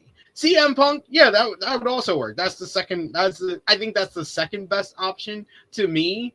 Only because I feel like CM Punk, I feel like he's gonna be a heel eventually, and it's gonna probably be corporate man Punk, because he has opportunities to be the CM Punk of old, who would just riff if he had a live mic against someone like Logan Paul. But then he just goes back into, I gotta be the company guy. I gotta be the company guy here. I think the bigger deal, what's gonna grab the most headlines, which is always WWE's goal. It's not what's gonna be the better story. It's always gonna be, what's the bigger headline? It's John Cena turning heel. Here's why I don't think it's John Cena, and you kind of mentioned it just there of the headline. John Cena turning heel is actually a better story than a headline, because it's something we haven't really seen. John Cena and The Rock teaming up in that way would be great, and you would get a lot of story out of it. I don't think they want to do that. I think they want John Cena's last run. Everyone come out and cheer for John Cena. Everyone come out. You get that. You're going to get that. But we need one last great John Cena story. We're not going to get that with Cena just getting cheered this whole year. Well, but that's what they want. You need to turn and subvert expectations. Yes, the expectation is, people want to cheer John Cena, but you've seen, obviously, people want to cheer The Rock, but that doesn't stop them from Rock getting heat. And I think that John Cena could do the same thing. You can do it, and it doesn't have to be the whole entire year. It can be an arc. It's an arc. It's WrestleMania to SummerSlam. John Cena and The Rock, the two-man Hollywood power trip. And then he loses the title at SummerSlam, and then you just turn him back babyface. And you got a whole 5 months for everybody to want to cheer him. But I am sorry. Everybody wanting to cheer John Cena and him being a babyface and having all these final matchups or having matchups with people he never seen before. I'm bored. I'm already bored by that as a possibility. I can't deal with 12 months of that. That's boring. That's what they're going to do, though. They want. I know. That's why I'm saying it's boring. They want you to like John Cena. They want you to not only like John Cena, they want you to like the company. They want you to praise the company for giving John Cena this big farewell tour. Like, let's go to WWE and cheer for John Cena. let's go out and maybe see John Cena one last time. Yay, John Cena. Yay, WWE. Thanks for all the great memories you've given us over the years. That's what they want. That's what The Rock's doing this entire time. Come cheer for us. Come spend $250,000 and cheer for The Rock. And then I'll try to be a heel for a second here, but also cheer for The Rock and cheer for these billionaires up here in the $1 million suites and cheer for Netflix. I'll slap the stars off of your face, you little ingrates in the first row. But cheer for The Rock because I got 1 million Instagram followers, 500 million. Cheer for The Rock. That's what they wanted. They want you to cheer. And that's why they would want John Cena to turn heel, so he could be heel on WWE television and then turn around and do Jimmy Kimmel and Jimmy Fallon and be like, you know, this great John Cena heel character, the doctor of Rockonomics. You know, he's just this great character. It's different from Peacemaker. It's different from Jacob Toretto. It's something new. It's something that I can really sink my teeth into. I've been a heel before in my career, but this is the best heel character I've ever played. So that's how they get around it, is they just have John Cena go out there and tell you it's all a show on Kimmel and Fallon and all of that. I mean, look, that's what they basically do with The Rock. So the final boss and the final doctor. The final doctor. I don't know about that one. The final doctor of Thuganomics. The final evolution. There it is. The final doctor of Thuganomics. I don't think they want to do John Cena playing a bad guy. I think that's what makes that the better option. It's because it's something that you would not think WWE would want to do or ever do. That's what makes it the better option. Yeah. I think CM Punk, you can get a really good story out of. You can get a really good story out of CM Punk. My expectation is honestly like Drew. That's where my expectation. That would be a letdown. I'm sorry. I love Drew. That would be a letdown. If the options are John Cena, CM Punk, or Drew McIntyre, Drew would be a letdown. Because at least with like Drew, it just okay, yeah, Drew, he does awful things. He's a heel. With John Cena, he's so desperate. He's not won a singles matchup in 4 years. Now he's got his shot to get number 17, and he's so desperate to get that record that he aligns with the one man that he was always against, and one of his biggest rivals of all time, a guy who's talking about taking his soul. And for so long, John Cena has rose above the hate, and now he's finally embraced the hate and aligned with The Rock to become this Hollywood two-man power trip. With CM Punk, he's so desperate to get that WrestleMania main event, and he's working with not only Paul Heyman and The Favor, but he's also going to be working with The Rock, the guy that denied him the WrestleMania main event all those years ago, the pipe bomb, where he says that it pissed him off that Dwayne was going to main event WrestleMania, and now it's him that he's shaking hands with at the end of WrestleMania. Like, Rock and Cena and Punk are the obvious and best options to be the Rock champion. I'm with you. I agree that Cena's a great option. I've laid out why I don't think they're going to do it. I think Punk is a fantastic option because I have missed a CM Punk that can sink his teeth into something. We got it for the most part with the Drew story. But since then, the Seth stuff was good. I'm not going to fully dismiss the Seth stuff. But otherwise, it's been like that Logan Paul promo segment last night. That was nothing. It was lame. That felt like it was nothing. Yeah. The only thing, him saying he does stuff for shock value and stuff like that. That was a very, very honest analysis of Logan Paul's career and how he became famous. But other than that, it didn't really do anything to get me excited for the Elimination Chamber, which was the goal of the promo. So I don't think that they met their goal. I don't think they said anything that creative as well. So it was kind of just there. And then compare that to the Cody and Seth promo exchange, which I thought was excellent. Sami Zayn's promo, which I thought was fantastic. just him saying, I went to Kevin's house, I met up with his mom, and I talked to him, but I just went back home and I looked myself in the mirror and I don't know who I've become. And it just made him seem like this like crazed person who Kevin Owens has driven to the end. I thought that was a fantastic go home promo to get you ready for the unsanctioned matchup that like Sammy is willing to go to a new low that he's never went to just as much as Kevin is. That got me excited. That's the point of a go home promo.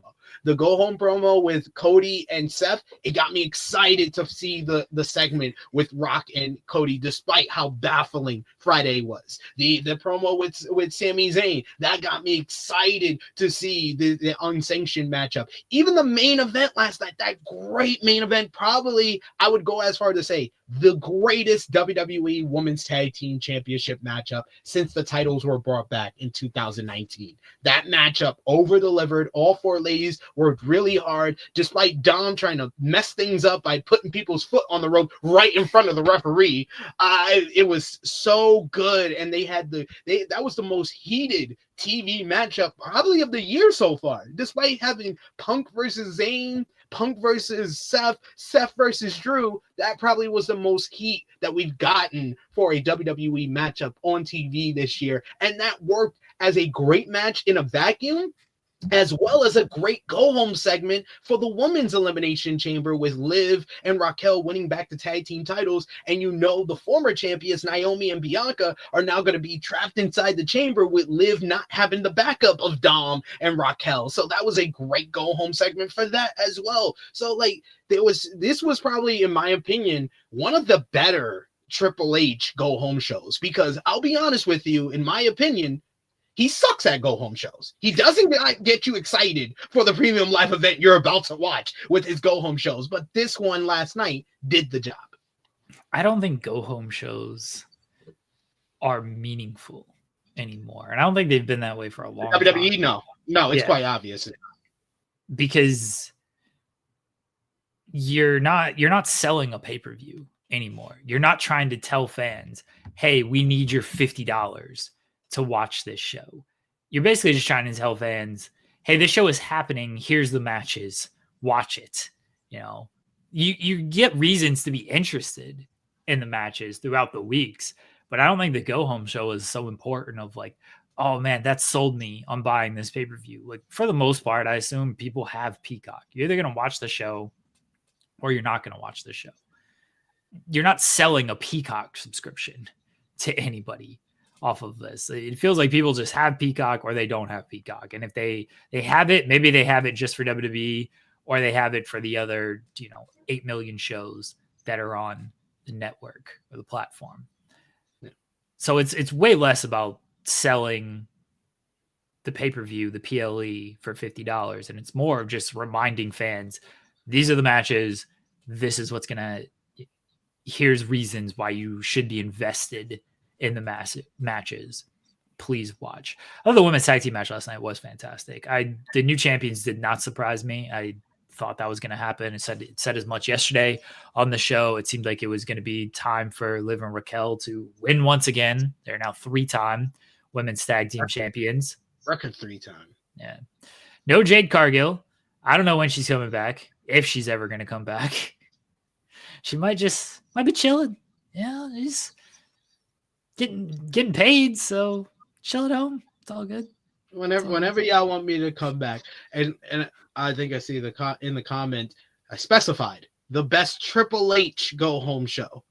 Tony Khan is actually not very good at week-to-week wrestling television shows, but he is very good at go-home shows. Like last year, he was on a heater as far as the go-home shows always hitting for ahead of their pay-per-views. He's really good at that. He's not really good at week-to-week, but he's really good at getting you sold on a pay-per-view. Triple H has struggled at that. That's what made last night a big, stark difference from the usual Triple H go-home show. I do agree with what Jeremy's saying, that they haven't put the emphasis on go home shows because it's not a pay-per-view anymore for WWE. It's a streaming service that you just kind of just watch. It's a streaming service that you just have. If you're gonna watch it or not, it's up to you. It's not something that you're gonna really purchase because they deliver a great go home show. They use the go home shows, and this is especially true for SmackDown, as just basically an extension of the PLE. That's what, we talked about this a few weeks ago of you wanted Rhea and Io to be on the PLE. Well, they like using Raw and SmackDown as the extension to the PLE because it's, at the end of the day, it's all the same thing for the most part, because you're not asking people to. You're actually paying more to watch Raw than you are to watch the PLE. Like, you're not paying anything more for the PLE. Like, if you have Netflix and Peacock, it's the same thing for you, whether you're watching the PLE or whether you're watching Raw. And they're trying to make Raw and SmackDown, like, they want big episodes for those shows, and the big episodes they make are either going into the PLE or coming out of the PLE. So they just use those shows as an extension of it. And that's how I just view them now. Is not so much, hey, we're trying to sell the PLE. It's like, well, now the PLE is basically a 7-hour show because Raw is part of the PLE. SmackDown is part of the PLE. They've been doing this for SmackDown, especially when they travel like overseas and everything. They like doing like kind of a big match overseas, a title match. But even when they don't, that when they went to Toronto last year for Money in the Bank, they did the title switch. When they were in Cleveland last year for SummerSlam, they did a tag team title match. They did a women's tag team title match last night. Fairly certain, like, what's on the SmackDown card this week? I actually don't think they've announced. Nakamura and LA Knight. LA Knight. So they're doing a title match. Yeah. And Chelsea's going to wrestle. Right. And then, the Raw after is a women's title match. Like, and they tag team titles. Yeah. So they like doing the title matches around the PLE. So they only do 5 matches on the PLE because they got to do 500 commercials to get people excited. Yeah, unfortunately. I do have a criticism of last night for something that I did really enjoy as well. Bury. People like when we bury. Yeah, they love when we bury stuff. So the Gunther and Akira Tozawa matchup and the promo before was great stuff. It was the prototypical ring general Gunther character that I have struggled to find since like the build up to Survivor Series and the first and the second Damian Priest matchup. He's struggled to kind of find that, and he did do that great in last week with the promo from the crowd and doing the yeet chants and saying the crowd is like wrestling in front of them is like doing Shakespeare to a dog and stuff like that. And then last night, him talking down to Akira Tozawa, saying I have a handpicked opponent that's going to get me ready for WrestleMania. And I love how they set it up with him walking into the building and seeing Alpha Academy doing their TikTok. So I'm going to get all dancing fool. You're a comedy act. You're a mascot, just like Jay. I'm going to beat you up. And I love Akira kind of showing that fire that he always showed in the 205 Live era, in the US title run that he had. He showed that fire in here. Some great host spots. I thought this was a near perfect squash matchup for it to build up Gunther as the champion. And then Jay making the save at the end and the little interaction with Gunther and Otis as well. That was fun as well. All of that was very good. It made me go, hey, the Gunther and Jey Uso rivalry so far heading into WrestleMania, they're 4 for 4. They've had 4 good segments to build up this matchup. However, I have the underlining feeling that all of this feels very mid-card. It really feels like Gunther. I feel like it's more of a byproduct of how Gunther had been booked as World Heavyweight Champion. He never faced anyone new. He faced out of all the people he really faced, he faced one main eventer, and that's Randy Orton, one former world champion when he needed to be legitimized as this new world champion, going from the Intercontinental title to the King of the Ring to the World Heavyweight Championship. He needed to face more guys on the level of a Randy Orton. Him reverting back to IC title feuds with Sami Zayn and Jey Uso did not do a lot for him, did not do a lot to bring up his title reign. And then him getting stuck in the Judgment Day vortex completely just made me be like, oh, I'm done with this title reign. Triple H does not know how. It seems like Triple H knew how to book him so well as Intercontinental Champion, and he has struggled to book him as World Heavyweight Champion. And we've gotten back to the ring general character that I loved, that I wanted to see as World Heavyweight Champion over the last month since Jay won the Royal Rumble. But like when you do this segment with Tozawa, and Tozawa played his role well, it just feels very mid-card. They're not getting any main event segments. They're usually at the top of the 9 o'clock hour, or they open the show. So they're not ending the show off with Gunther and Jay. They're not making it feel like it's a world heavyweight title feud. And I'm starting to get where a lot of people were telling me before with Jay going after Gunther, they was like, it just feels like this is just Sammy and Gunther again from last year's WrestleMania. And I like the whole segment last night, despite it being great in my opinion, it did feel very mid-card. And my whole thing last week when they had the good segment was, do you have 2 more months of content to get to? But then when I see this segment, I'm just like, is the next 2 months just going to be making this feel even more like a mid-card title? So I said as much when Jay picked Gunther anyway. Of this, we're just going to do the Sami Zayn build all over again. And that's kind of what they're doing. Jay being the underdog, Gunther being dismissive, and you go from there. The segments have been very good, but I don't think this was ever going to be just the main event anyway.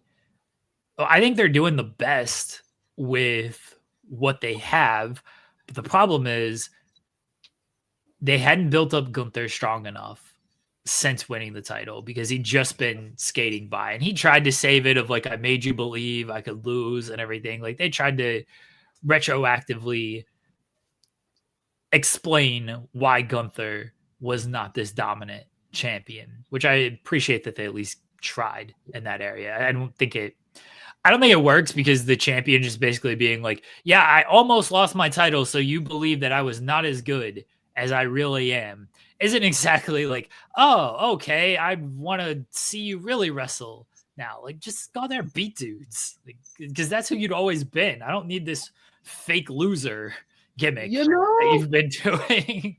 that doesn't inspire me. You know what's crazy though? Like what I was saying with the Cody and Seth, like we don't know when these characters change, or you could probably pinpoint it if you really thought about it. I know exactly when Gunther's title reign went to shit. When he lost to Cody at Crown Jewel. Like for pretty much all the Raw champions right now, I could tell you exactly when everything went wrong for them. Like Braun Breaker, he's another champion that they're trying to kind of turn around right now, and he looked really good. They used Dominic's character and the Judgment Day in a good role to kind of like him overcoming the numbers advantage against him. I don't know why it went to a DQ finish. I guess they're still protecting Dom in a way, but him overcoming the numbers advantage and having that little stare down with Finn Balor, it made me confident in my prediction that we're getting an Intercontinental title multi-man ladder match at WrestleMania, because he's feuding and teasing stuff with so many different people. But they're trying to turn that around, but they got that whole wrong, him as Intercontinental Champion wrong, before he even became Intercontinental Champion the first time when he lost to Sami Zayn at Money in the Bank. Rhea Ripley, this second run, doesn't feel as like, oh my God, she's the biggest star in women's wrestling as the first reign did, because you dragged that Liv Morgan rivalry like 3 months longer than it needed to be. The pinpoint moment for her losing what was really making Rhea Ripley into one of the biggest stars here is when she hits her finisher on Liv Morgan at Bad Blood and just decides to go out there and beat Dominic Mysterio up like a piñata instead of winning back her title. That's when I was like, do you even care about this title? You winning back the title, it didn't feel like this triumphant moment. She got back the title, she never lost and stuff like that. It just felt like a foregone conclusion at that point that they dragged on for 3 more months that I didn't really get anything out of. Like all these champions in WWE have their issues, but you can really pinpoint where everything went wrong for all these champions. But right now, as we get into WrestleMania, they're trying to turn these champions around. So it's like double work for Triple H. He's not only got to build matches for WrestleMania, he has to recover all the bad booking he did for all his champions. He just put the booking on hard difficulty. That's it. You got to respect it, honestly. Instead of just, putting it on easy mode, he's like, how can I make this more difficult for myself going into WrestleMania? It's like, what if I book a bunch of trash leading up to WrestleMania? I just booked trash from the fall to the winter, and then when January comes, I'll bring it back. Yeah, I'll just during those months, nobody's paying attention anyway. Football is on, everything. Like, what if we just make everybody look weak?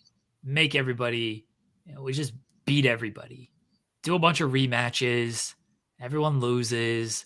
And then at WrestleMania, and I got to make it really difficult on myself. Let's see if I can do that. And then, Stephanie's got to pull him out. Everybody praise Triple H for how great his booking has been. He made it difficult on himself on purpose. Triple H, Triple H. And he's like, oh, shucks, guys. Oh, I don't want to be out here, but thank you. I don't want to be out here. I don't want to be inducted into the Hall of Fame. I don't want to kick off the Netflix premiere. I don't want to do this. I didn't want to make it hard on myself. I didn't want that to be known that I made it harder on myself. Oh, but Stephanie knew. I told her, and she just blew up my spots. Oh, can't believe she did that. Oh man. Oh shucks. You have to credit him. Credit boys, as Grapsody likes to say. The credit boy. He is a credit boy, that's for sure. Thank you, Paul. Anything else from Raw that you would like to hit on? I think we did a good job of getting through most of the big bits. I wanted longer out of the triple threat with Penta, Pete Dunne, and Ludwig Kaiser, but it was what it was. It was weird that Kaiser got the win though, because now Penta's technically not undefeated. So that was kind of weird, the result, but I thought it was a really good matchup. But yeah, everybody's going to be talking about mostly from this episode is the Seth and Cody segment and the main event, which was, like I said, the best women's title match that we've seen since the titles came back in 2019. I know you haven't been a fan of New Day and how they've done. You reminded me. That was the thing. That's what thank you, Jeremy. See, Jeremy, this is why I love doing shows with Jerry. He knows me very well. Go ahead. Finish your thought. Oh, New Day, they won at least, and then they beat down Dragon Lee. I thought this was the best presentation of them kind of since the heel turn. I mean, just beating down the LWO is fine. Like, I thought they should have won the tag team titles by now, but they're doing whatever they're doing with the Viking Raiders and American Made. But I thought this was a strong segment where New Day looked like assholes that they should be. They didn't look weak here.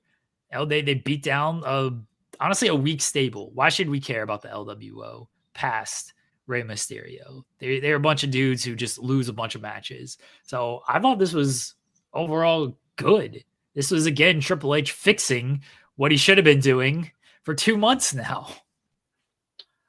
You know what I did when I watched that segment, Jeremy? I was like, too little, too late. And I literally messaged my friends, and I was like, you know how much I hate Triple H for how much he squandered that New Day heel turn? You had people telling me, saying, and I was up here saying, it's one of the best heel turns ever. It didn't take an attack. It's just them ripping apart Big E. And then the weeks after, when they were getting nuclear heat, and he just had them just doing nothing, not wrestling for a month after. And then when they finally do wrestle, they're losing singles matches to Rey Mysterio. And then they finally win a tag team matchup, and it's only because of Logan Paul. And then they wrestle this match on this show, and this shit had no heat. It had no heat. Like, you went from the hottest heel act in this company 2 months ago to a heatless match with the LWO.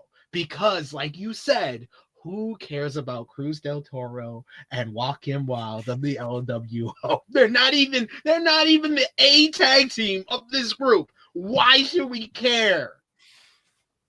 Oh my god, I was so upset.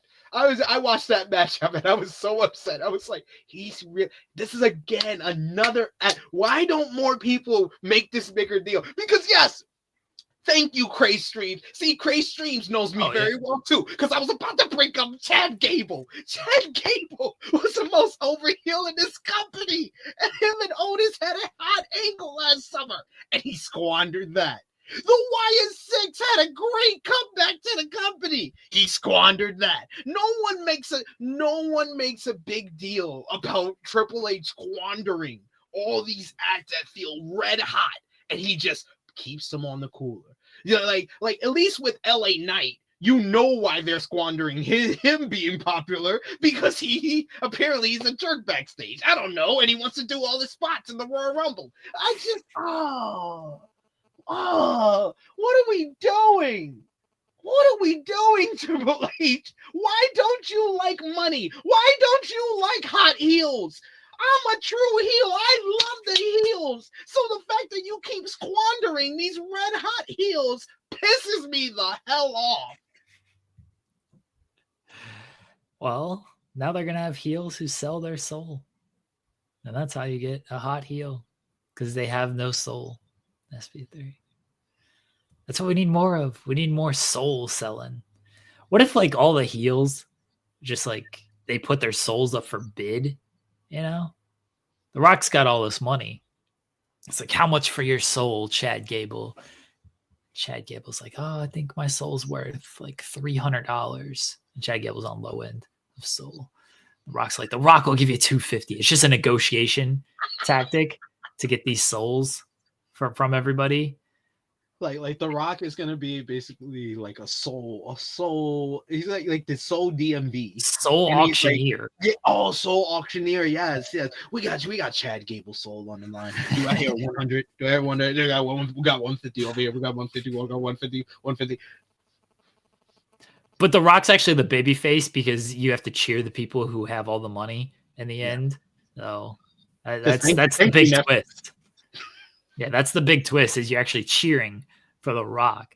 It's like, look at all this money he has. Oh, man, The Rock made these heels hot. He took all their souls. Yeah, Rocky. Yeah, in the end, he makes everybody like $7 is his final offer. He tells the same story, everybody.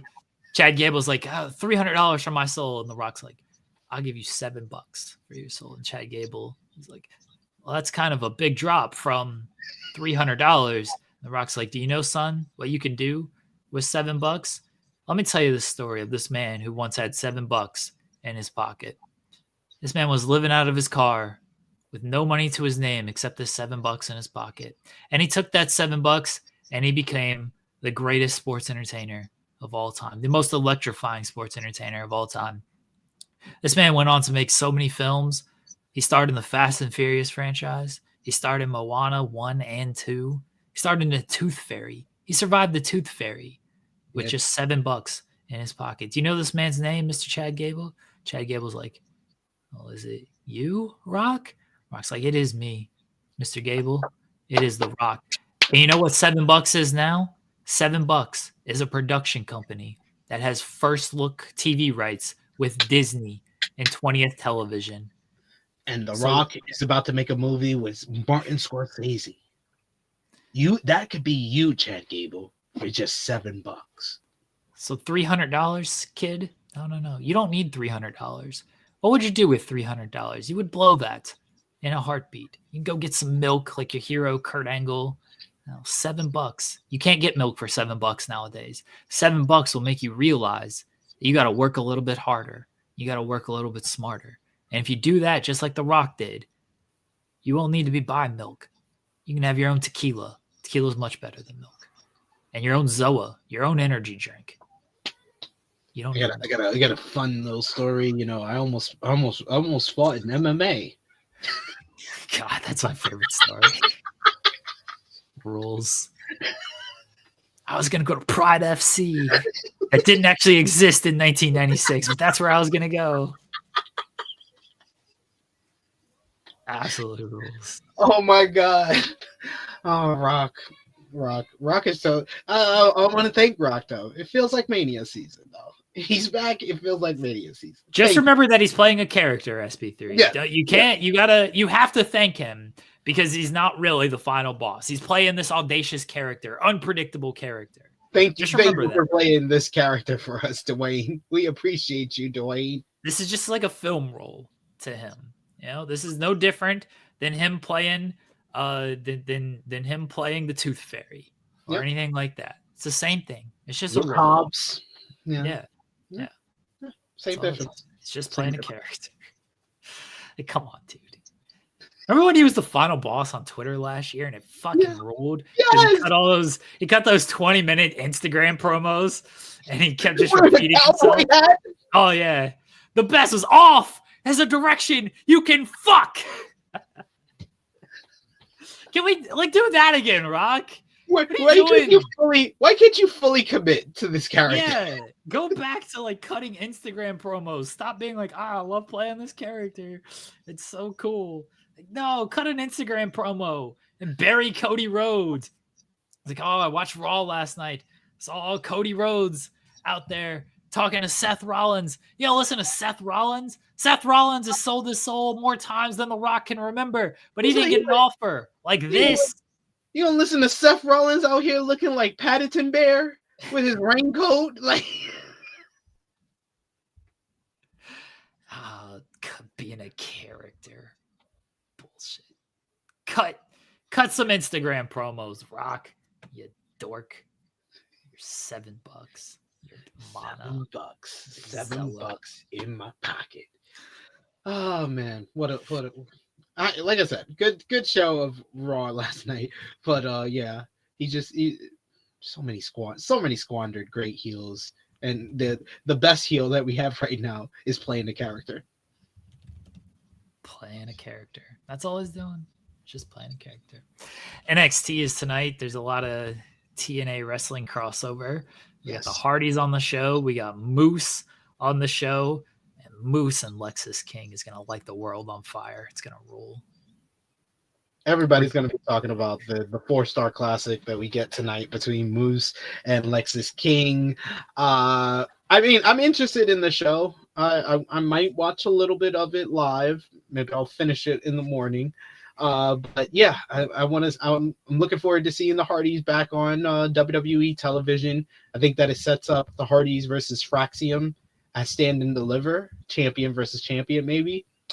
Then you got Ricky Stark's in-ring debut as he teams up with Javon Evans to verse Ethan Page and Wes Lee.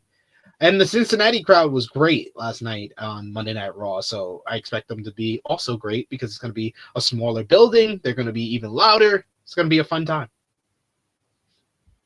Should be a good show. They're running where AEW ran not too long ago.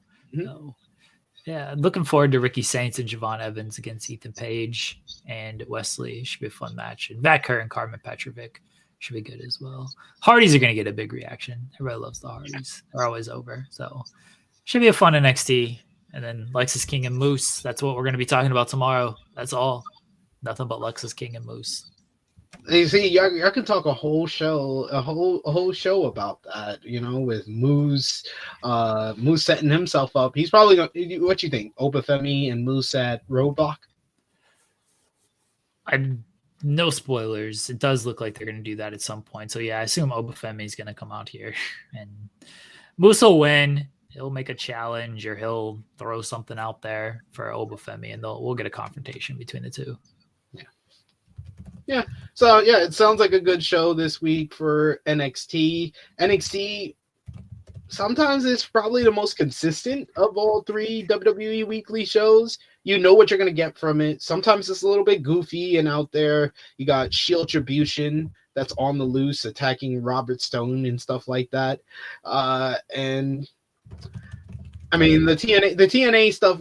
I mean, last week's show, I thought it was one of the better episodes of NXT. It felt like something was happening every moment of that show last week. Whether it was Moose debuting, the great main event, the trios women's match with Fatal Influence and Jordan Grace, Julia, and Stephanie Vicaire. We got to see what happens in regards to that. Which title is Jordan Grace going to go for? Because I think that Jordan Grace will be a challenger for one of their titles at Stand and Deliver. So we'll see how that's gonna build up, but I'm interested in tonight's show. Should be a fun one. Should be fun. Hopefully Thea Hale returns. It just beats everybody. That would be best case scenario, I think, but that's just me. Fair. That's fair. We'll talk about it all tomorrow, everybody. I will try to figure out what's going on with Akira, and hopefully we can get him on later this week. This is the problem when I promote guest SP3 every single time. This is what happens. Hey, at least we had a lot to talk about. So we it wasn't like we had to scramble to fill time or anything like that. Never. We can always come up with something. It's easy to fill 2 hours of content. We did have a super chat that I should probably get before I end the show. Ten Rose is saying, I miss Eddie Kingston. Vid popped up of him in the Jericho promo with Kingston saying, let's not talk. Let's get 2 women out here wrestling and need him back bad. Eddie Kingston could solve, I think AEW's been very good lately. Eddie Kingston could solve a lot of problems for AEW. He always solves problems, but with his promos, he could solve a lot of problems, especially with the Death Riders story. Facts. Solve a lot of things. He's the type of character that AEW kind of needs right now in regards to fixing the Death Riders problem. But other than the Death Riders and Chris Jericho on occasion, I think that the AEW's has improved their perception through some really good wrestling television over the last few weeks. Grand Slam was a great show. I thought Collision on Saturday was really, really good. I did the review with the post show with Cresta on Saturday. That was a lot of fun as well. Even though I did get in some trouble for being a Don Callis family enthusiast. I'm a member of the family. Even though I thought you were Bullet Club. What do you mean? That's what I was gonna say. I was gonna say my affiliation is getting a little bit. Who brought you into the Don Callis? Now the Bullet Club War Dogs are coming to AEW, so now I got to make a choice between family or my dogs for real. I have to go with my dogs for real. Who brought you into Clark Don Connors? Callis? That was a great promo. Shout out to Clark. Who brought you into the Don Callis family? Oh, Don. When? Don, he paid me. He gave me an envelope. It was when I went to Revolution last year. He gave me an envelope and he was like, I just want you to push the agenda of Don Callis family on all your platforms. I accepted the envelope. I gave him my Venmo. So when I say anything good about the Don Callis family, I receive a Venmo payment. So I'm happy to accept that. But my dogs for real is my dogs for real. And Clark Connors, he didn't have to bring me into the Bullet Club War Dog. He could have been, I tipped him off that I was certified Bullet Club already by Switchblade Jay White back in 2021. So he didn't have to accept me into the group. He could have been like, nah, you're in J. You're with the Bullet Club Gold. You're with the Bang Bang Gang. But he accepted me. So I'm going to go with my dogs for real. I don't know if this Don Callis family is real. You can't be accepting payments, SP3. That's against, I know. There's your journalistic integrity. There's going to be someone who actually believes me when I say that. Yeah, I know. It's gonna be against your journalistic integrity here. This AEW shill. Yeah. He admitted it. They have his Venmo. All right, everybody. We'll be back tomorrow. Joel and I talking about various things in the world of professional wrestling, or not, because who could possibly care about pro wrestling? I hope Asuka was not hacked because she's been tweeting stuff. Hold on. Let me read these tweets. Uh-oh. It's all good stuff to me. It's good stuff? Okay. Yeah. I hope. So hold on. Where's a good one? Okay. Where's the good one? That's the question. Well, I was looking for one. So she's talking about like matches. and stuff. I'm not gonna read all of these because like she tweeted a lot of different stuff. But one thing that she said is, if I wrestled just to please the reviews, every match would end up feeling like industrial waste. I don't think people really want mass-produced uniform matches. I want to enjoy a terrible match for the mess that it is, and when a great match is truly great, I want to experience it as the masterpiece it deserves to be. Either way, love is what matters. Asuka gets it. This is what I've been saying for the longest time. We need the terrible matches. We do. I agree. I do appreciate a terrible match. I will let the ITW community know I will be on another channel pretty soon. I just did. I was yesterday in the office and studios for Wrestle Talk, and we actually did the top 10 worst WrestleMania matches for their table, list, and chairs show. So that was a lot of fun thinking back on all the worst WrestleMania matches of all time. And you need the worst ones to appreciate the best ones. Or you just need like the worst ones to just continue. I don't appreciate the better ones because they are bad ones. I appreciate the worst ones because they just rule. So what match from WrestleMania 40 did you appreciate more? Cody versus Roman or Jimmy versus Jay? Oh, dude, Jimmy versus Jay. I didn't care about Cody versus Roman. I turned that shit off after Roman hit the crossroads, and he's like, that move sucks. It doesn't beat anybody. That was the peak of WrestleMania 40 for me. Everyone's like, oh, Cody, finish the story. Oh, The Undertaker. Oh, Jensen's a fake Undertaker fan out here.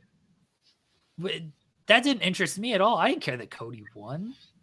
I was more disappointed that he won. I was like, nah, Roman should have won with the crossroads. But then when Roman's like, that move sucks, I was like, that's good. That's good stuff, Roman. The Jimmy and Jay match ruled. It's like super kick. And Jimmy's yelling at his kid, like, watch the fucking match. That was great. Watch your daddy. Come on. That was awesome. Oh my God. Jayla, why you on your phone? You're talking to the wrong person of like, oh, what great match did you love? I didn't love any of these great matches. Man. It's just a whole bunch of super kicks, bad super kicks, or perfectly adequate loose super kicks. Yeah, it's like fine super kicks. They weren't great. They weren't terrible or anything.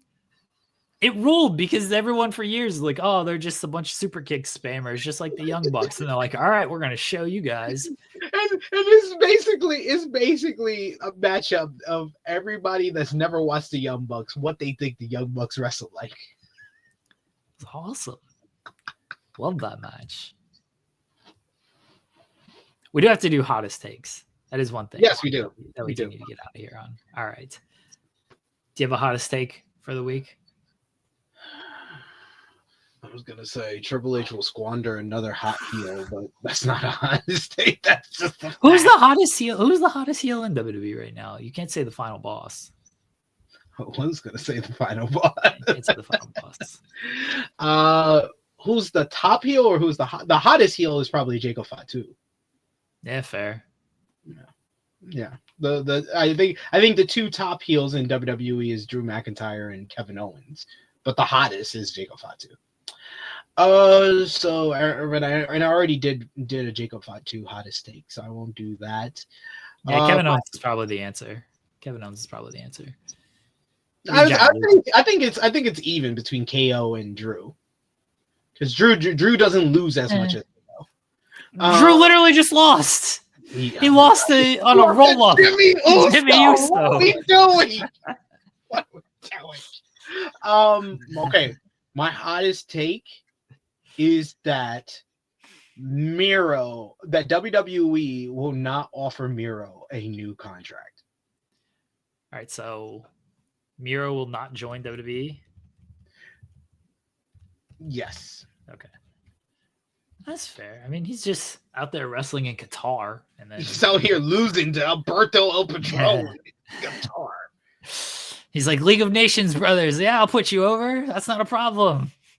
You're worthy of me losing. Yeah. Jungle Boy, Hangman Page, League of Nations, no problem. All right, here's hottest take. Bryan Danielson will wrestle at AEW All In against Jon Moxley. Wow, that's my all-in match. Yeah, not only telling you that he's going to wrestle again, I'm saying All In against Moxley. That's a hot take. I like it. There we go. We will see if these hot takes come true. Got some long-term hot takes here. Yeah, pretty long-term hot takes. All right, SP3. Let everybody know where they can find you at. Twitter machine at True Hill SP3. I will be live in less than an hour over on the True Hill Heat Wrestling YouTube channel with the good brother Romeo to break down further Monday Night Raw. We'll be talking all about the show, see what Romeo thinks. He's usually the WWE apologist, so if I like the show, he probably loved it and will probably do some nasty stuff to himself after the show because he enjoyed it so much. But check out Rated Raw Review. We have a bunch of fun with that one. We have a bunch of fun on that show. And also check out True Hill Heat Sports and Entertainment, where myself and Josh did almost a 3-hour podcast talking about Cobra Kai Part 2 and 3. Has over 2,000 views already. And we're closing in on 1,000 subscribers over on the second channel. So go over and check it out. Thank you so much. As always, Jeremy, and I will see you on Thursday. We'll be back tomorrow. Joel and I will be back in the weeds talking about NXT, talking about whatever else is happening in the world of pro wrestling. If you haven't subscribed to the channel, if you haven't tapped the bell for notifications, if you haven't, leave us a good review on iTunes or Spotify or wherever you're listening to your podcast. We'll talk to everyone tomorrow.